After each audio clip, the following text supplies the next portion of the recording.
people. Envoy? Is it really you? Mihala told us you went into some place called the Garden to seek a god? When you didn't return, we took you for dead. Did you meet your god there? The one whose marks you bear? The origin of the Dream Scourge? It was the act of a god this whole time? Everyone, please, please. We could get to the bottom of this if you would only let them speak. It's been weeks, Envoy. What happened? Sapadal was responsible for the Dream Scourge. Their rage, their confusion, their fear. But the plague isn't over. Dream Thralls still litter Shatterscarp. There won't be any new infections. We've put a stop to that for good. Unfortunately, there's little we can do for those already in the grip of the Dream Scourge. We can give them comfort, nothing more. This will be a process. The Dream Scourge was never going to simply go away overnight. I suppose it stands to reason. I found that a quick fix is often anything but. What of this god, then? What does it mean that you freed them? Ludwig had intimated that this land grew a new god.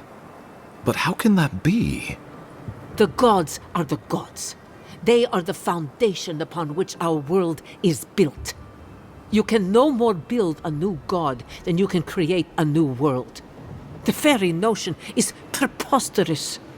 Preposterous or not, it's happened.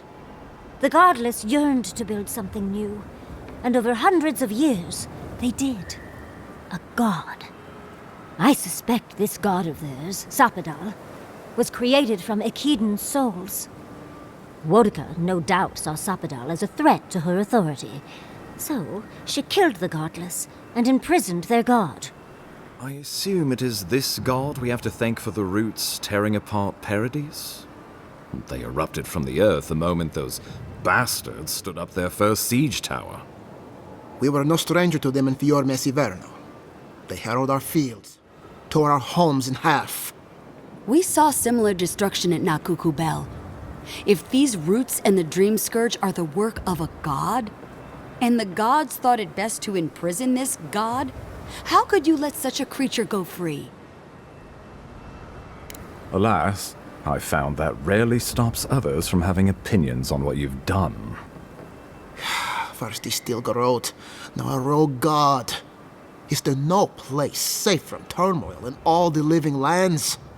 Sapadal's power ravaged my people. I don't know that I can ever trust it. Keeping watch over Sapadal was a sacred task Nanru gave us when he left. For that reason alone, my wardens owe them their allegiance. Well, whatever happens, I suppose we can't put the godling back in the bottle now. But come, we have more pressing matters to attend to. The Steel Garrote have attacked Paradis. Inquisitor Ludwig has already joined the battle. She must have traveled like the wind to get here so fast. You can't be serious. You'd stand with the Steel Garrote? No.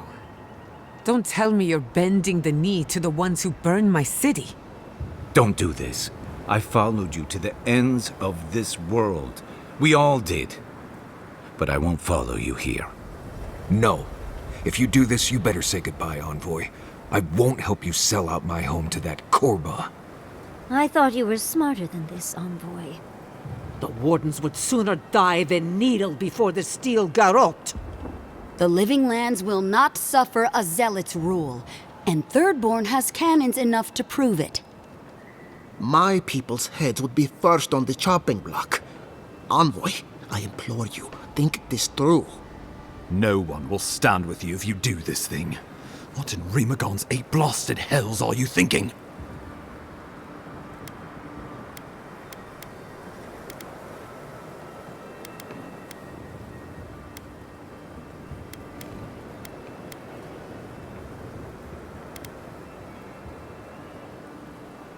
So be it. So, you think we'll simply lie down as you grind us under your boot heel? Arrogant, self-righteous fool. You're a rat-fuck bastard, Envoy. I was a fool to ever trust you. May the militia have your head for this, adherent swine! After everything we've seen and done, what an awful way to end things between us. But what choice do I have? I'm returning to my people, where I belong, to prepare for the end. I suggest you do the same. I thought we were a crew, Envoy. But you're betraying everything we fought for. I guess you made your choice, huh? Good working with you, Envoy. Maybe we'll share a drink sometime in the future. After all the Steel Garrote have done, you choose them. It was nice knowing you, Envoy. But I refuse to be part of this. Hurry now. Find Ludwine and let her know what we've done here.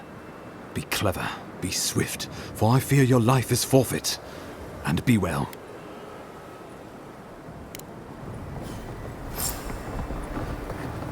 This is Give me one more bullshit. moment of your time. That's wonderful. It's the last thing I will ever ask of you. I would have understood you sticking with Adir after all this, and I would have fought by your side. But the Steel Garrote, that's where I draw my line. No, you won't see me again. And if you do, you better keep your guard up.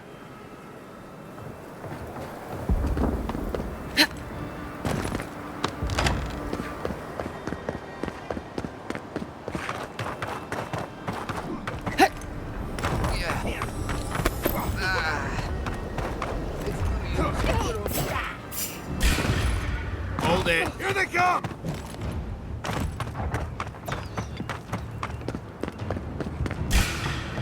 I'm with you!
Who's there? They're off!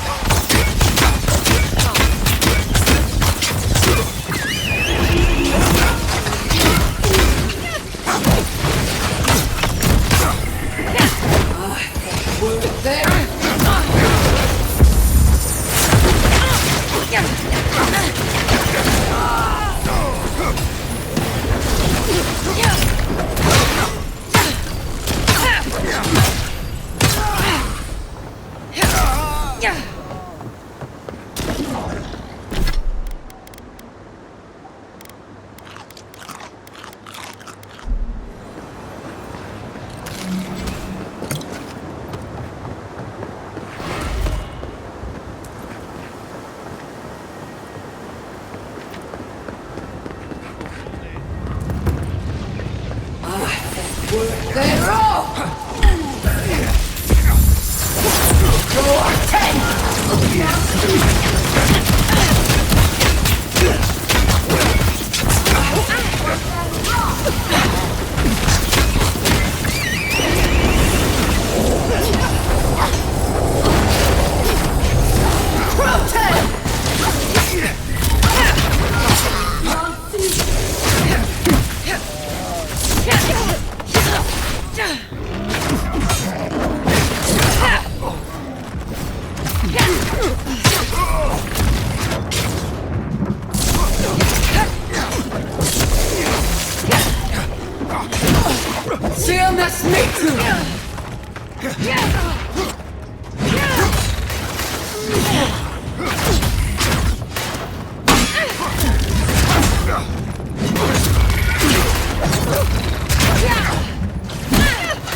me too!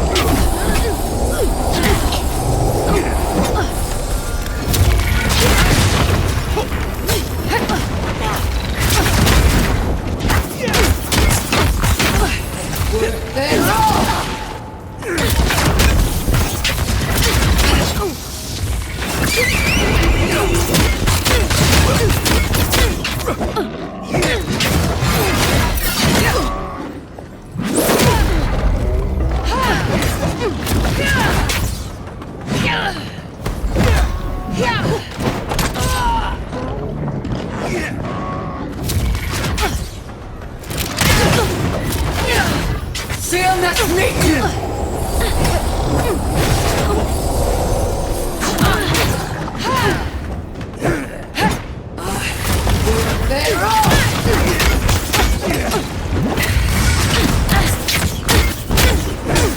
See him, that's me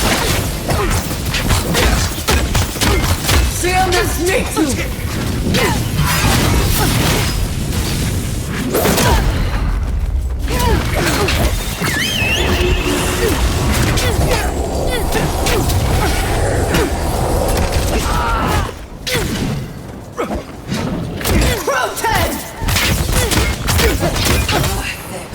They're all!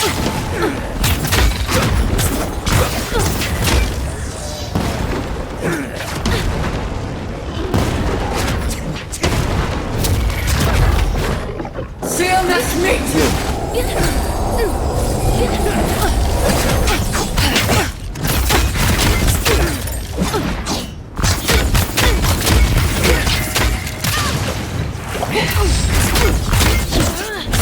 See him, that's me too!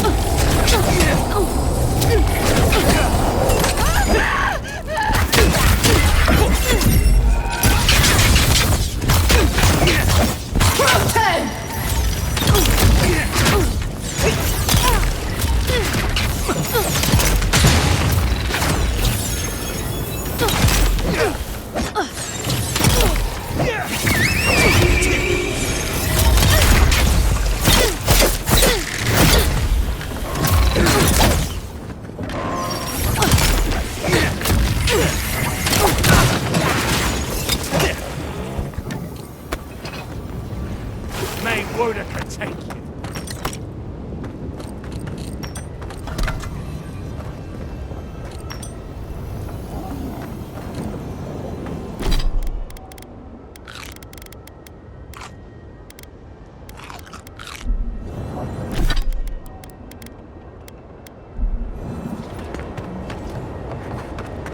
Wodeker demands your submission. Stand against her and fall!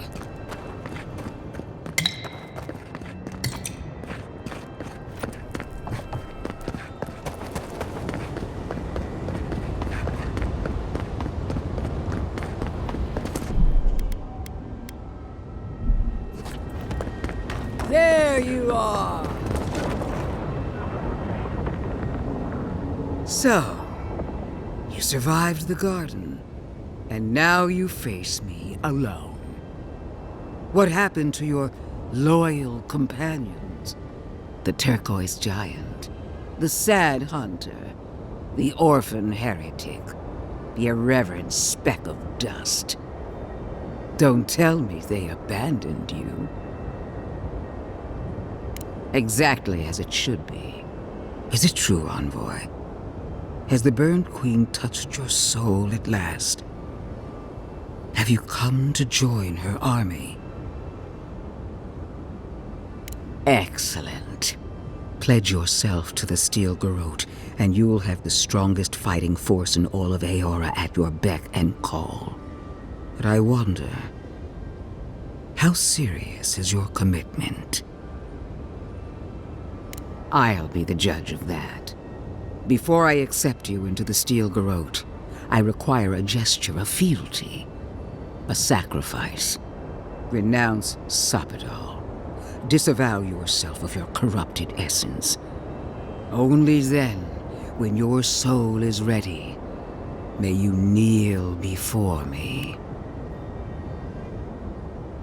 I thought this might happen. Such a waste of potential. Farewell, envoy.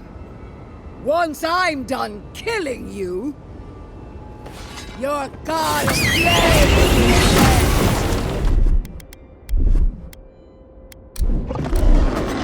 We are every seed in the soil. We will always grow.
Unraveled at last.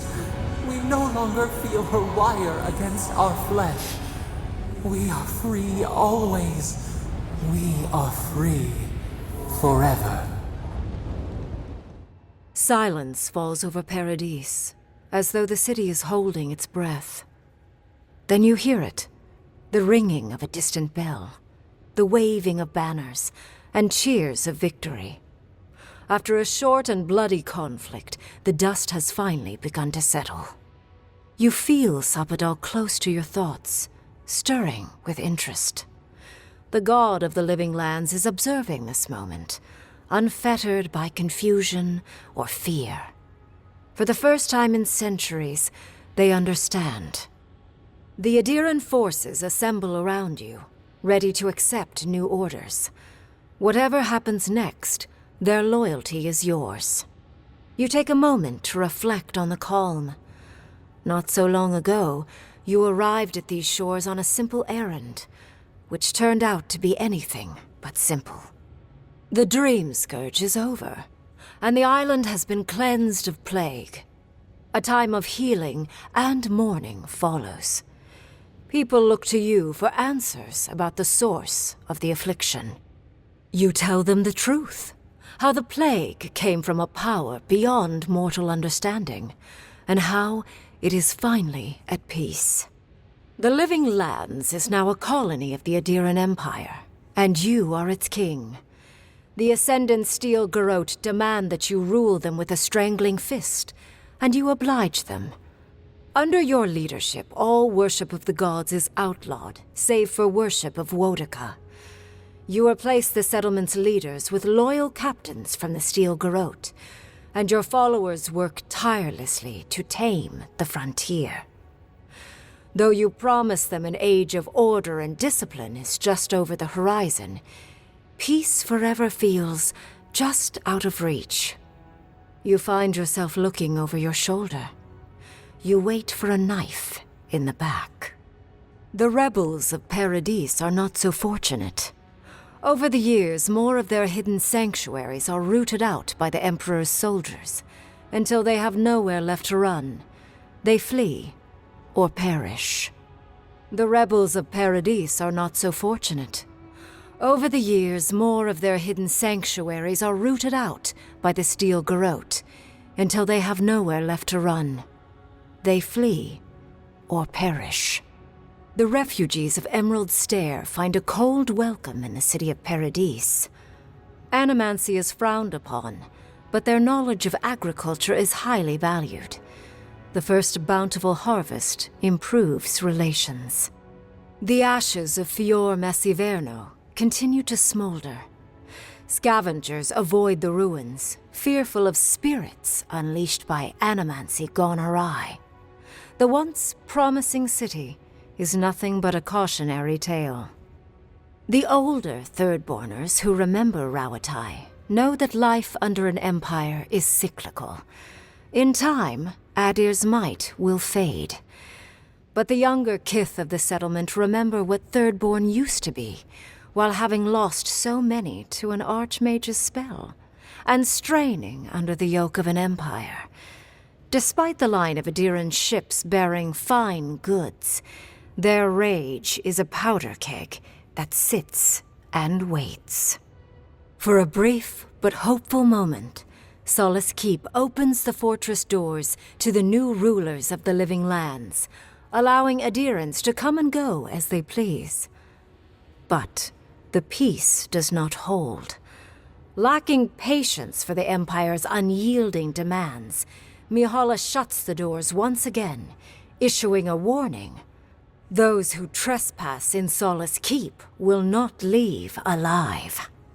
The Adirans waste no time gathering their forces, for an example must be made. When Kai leaves the Living Lands, he is no longer running.